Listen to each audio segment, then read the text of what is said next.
One of the biggest obstacles to living a contented, joyful life is anger. None of us wants to experience it, yet it comes anyway. It spares no one, and when it does, we are often left traumatized as we set about to pick up the pieces, all the time wondering why it occurred, who was responsible, and what can be done to repair the damage. Anger is a common response to frustrating or threatening experiences. It can also be a secondary response to sadness, loneliness, or fear. In some cases, the emotion may seem to arise from nowhere. Feeling angry often and to an extreme degree can impact relationships and a person's psychological well being and quality of life. Suppressing and storing up anger can also have a damaging and lasting impact. Let me tell you a short inspiring story. Once there was a little boy who had a very bad temper. His father decided to hand him a bag of nails and said that every time the boy lost his temper, he had to hammer a nail into the fence. On the first day, the boy hammered 37 nails into that fence. The boy gradually began to control his temper over the next few weeks, and the number of nails he was hammering into the fence slowly decreased. He discovered it was easier to control his temper than to hammer those nails into the fence. Finally, the day came when the boy didn't lose his temper at all. He told his father the news, and the father suggested that the boy should now pull out a nail every day he kept his temper under control.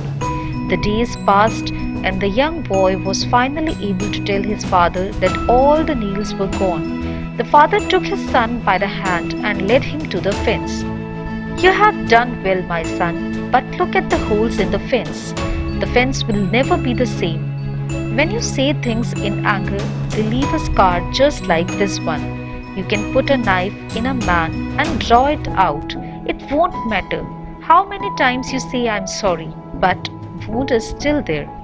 So, control your anger and don't say things to people in the heat of the moment that you may later regret. Some things in life you are unable to take back. There is a thin line that separates right from wrong, and when one is blinded by anger, it can be near impossible to see this line. Anger is always met with anger, period. Words are words. It is the intention behind the words that are spoken that we react to. For instance, I could respectfully but firmly say to someone, "Sit down, I want to talk to you." I do this because the subject is important enough that I need the other person to be open and receptive to what I have to say. On the other hand, I could just angrily shout, "Sit down, I want to talk to you."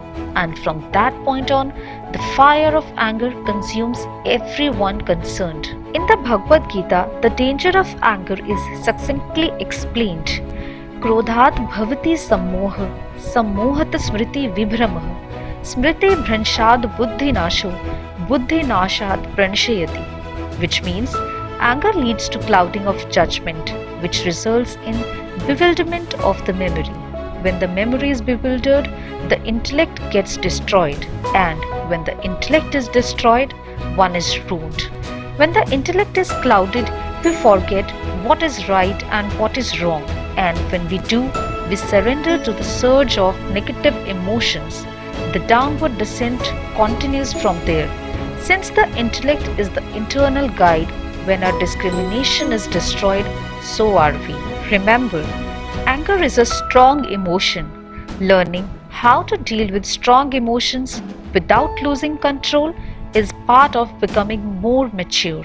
It takes a little effort, a little practice, and a little patience, but you can get there if you want to.